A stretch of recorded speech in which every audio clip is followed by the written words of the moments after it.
Music Game Club's new July 2025 game is Saguaro Sevenths, and we've got 4 boom decks coming out in addition to the physical game.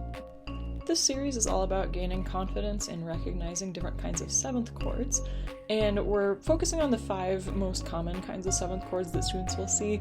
So we're going to have major 7, dominant 7, minor 7, half diminished, and fully diminished chords throughout these games.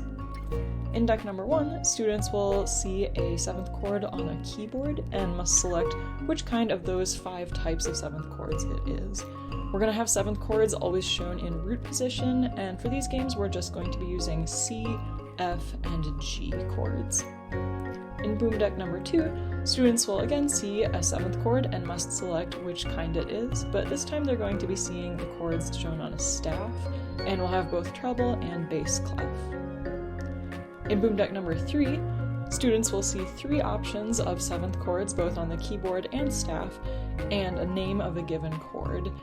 This is the first time that we're getting the name of the note that the chord starts on, and so in addition to selecting the right chord quality, students will also need to select the correct chord that starts on the given note. In deck number 4, students will see an incomplete chord on the keyboard and must drag a small saguaro icon onto the keyboard to complete that 7th chord. If you're looking to work on 7th chords in a group setting, make sure to check out the physical copy version of Saguaro Sevenths, which is a fun, fast-paced version of this game.